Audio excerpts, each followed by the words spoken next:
Okay, we're gonna address Shaw. Sean had asked you a question. A couple of the guys you were going and you were in the previous video you were talking about, they're left-handers, and so there was a bit of adjustment and a bit of a little different than like the orthodox. Let's say the right-handed, using the stick and other things. Just to go over that, addressing Sean's inquiries. The left-hander has the same problem as the right-hander when they fight each other. Technically, the problems are exactly the same. The things that normally works with an opponent who leads from the same hand as you no longer work or work in the same way. The left-hander tends to have the advantage here because out of 20 guys, he's got 18 or 19 righties to spar with or fight against or train with, and the righties only got one or two southpaws to deal with. So I would, the main problem, for instance, with these is fighting Corey and dealing with other right-handers there and otherwhere. I'm used to using a roof block, and you can see what my man the Brick Mouse did with that. Okay, this will stop that descending attack, but if he's quicker and prescient, he can just go around it and dissect this block. So what you want to do against a vertical attack coming from the same side, if we're both right-handers, your attack's coming from over there. So the roof block is perfect. But if you're leading with the opposite hand, your attack's coming from this gate over here. So this only catches part of it and opens up a lot. So I want to go to the umbrella block, which is right here. There's a problem with this. This is great for advancing the roof block. This is not good for advancing. You can easily get your own weapon stripped by advancing behind this because the pressure that will be applied here, particularly if it's a stick and not a blade. This is essentially what a hussar, a swordsman, a cavalryman with a curved sword, how he'd protect his head when his horse was spinning around.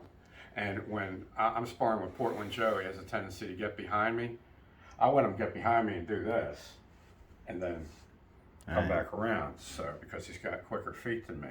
But what I would suggest for Sean is that he practice doing an umbrella block with a shift back. This shift is used to build the base of your triangle, or it could be used as a yo-yo maneuver where he could then come back and come down vertically, or he could shift back and come back horizontally like this. Forehand, yeah. If he goes horizontally, he should keep going and come down again vertically. And then he can come back with this, build a triangle here. Yeah, see, follow the feet to making a triangle. Okay. Sometimes you can go under the roof block. You got to change it up. And when you go to the roof block would be when Sean would use his descending forehand, and I would immediately go, since he's tall and he's a lefty, I would immediately then open up the triangle with the lateral backhand and come back to here. So do more with the triangles and the shifts under the umbrella block, but come forward under a roof block. And then as soon as you can turn, and pretending you're on a horse and this thing's turning under you, and you are going to be dealing with smaller, quicker people, Sean, then you can go to this, and this puts you in a great backhand position for lateral and for vertical backhand. Off the vertical backhand, I would also suggest letting it come all the way back, checking, and then coming over with a stab, okay? And if you miss this stab, and it's a stick, you can just fan his head. If it's a blade like this and you miss this stab, then you just check the shoulder and you cut him on the way back with a draw cut. So the triangle, this forward part of the triangle here, this can work if you're a big intimidating guy. When Rico and I fought a club of people with padded sticks who were doing this forward triangle, we murdered them.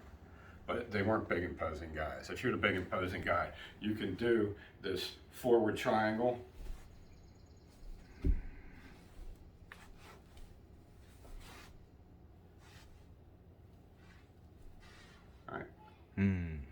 Kung Fu master. Yeah. Yeah.